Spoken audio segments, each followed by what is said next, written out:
If you often have negative thoughts in your mind, obscene and indecent thoughts keep running in your mind, then you must listen to this Buddhist story. There used to be a young boy in a village. He was very troubled because his mind kept thinking about those things that he did not want to think about. He wasted most of his time during the day for his small moments of pleasure, and then later regrets it. But he repeats the same habits the next day, unwillingly. He was the only son of his parents. Parents are slowly getting older and he is becoming younger. But he could not do anything that would make his parents proud of him. He knew he was wrong with his time and life, but he couldn't change himself, despite trying very hard. He tells other adults about his problems, and people give various suggestions. But still, nothing was changing. Now that boy also felt that his remaining life was going to be spent with such mental burdens and bad habits. So, now he started feeling very sad and troubled. One day, lost in his thoughts, he was sitting by the pond in his village. Just then, a friend came running from behind. Placing his hand on his shoulder with great enthusiasm, he said, "Friend, I have found a solution to all your problems." Hearing this from his friend's mouth, the boy was very happy and he asked, "What solution have you found to my problems?"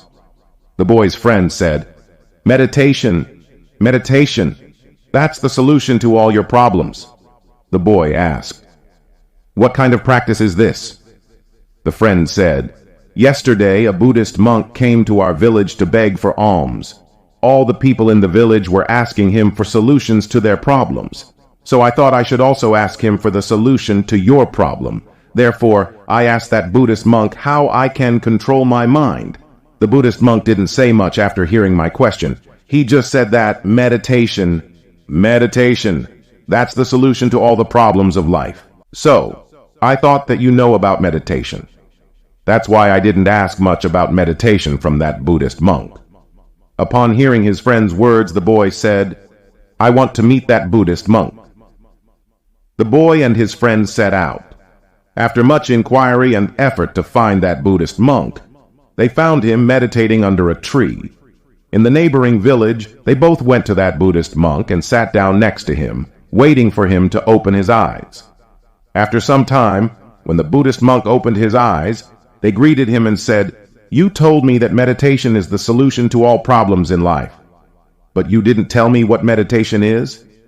The Buddhist monk said, "I am not capable of expressing what meditation is in words. But now, because you asked, I have to say something. So listen, meditation means neither any question, nor any answer, no thought, no emotion. It is a state that acquaints us with our reality. After reaching this level, no question arises, or the person who remains in the state of delusion, all the delusion disappears, because everything becomes clear to him. He becomes completely familiar with the futility of his life." The boy asked, "How can one attain such a state of meditation?" The Buddhist monk said, "Meditation is very easy. Do you know how to sit?" The boy said, "Yes, I can sit." The Buddhist monk said, "How long can you sit?" The boy said, "I've never tried, but I can sit as long as I want." The Buddhist monk said, "Close your eyes and sit straight for 1 hour every day." The boy asked, "When and where should I sit?" The Buddhist monk said, "Anytime, anywhere. Just, the place should be calm and solitary." The boy asked again, "How many days will it take for my dirty thoughts and bad habits to go away?" The Buddhist monk said, "Just 1 day, if you can sit with your eyes closed for 24 hours. The boy thanked the Buddhist monk and went home and sat down to meditate. As soon as he closed his eyes, various thoughts started arising in his mind, like, will there really be any benefit from meditation? Will I be able to give up my bad habits or not? When will everyone respect me? I love them, but why don't they love me? What should I do to earn lots of money and become the richest man in my village? More and more thoughts like this started coming to his mind. Then he remembered what the monk had said. In the state of meditation, there are no thoughts, no emotions. I am trying to stop my thoughts. But has anyone ever succeeded? Can anyone stop the flow of a river? The boy couldn't stop his thoughts either, and opened his eyes. and he thinks that he has done a lot in his life so far, but he has never done such a difficult task. And the Buddhist monk was saying that meditation is very easy. The boy leaves his home again to meet the Buddhist monk, and when he comes to him, he says, "You said that meditation is very easy.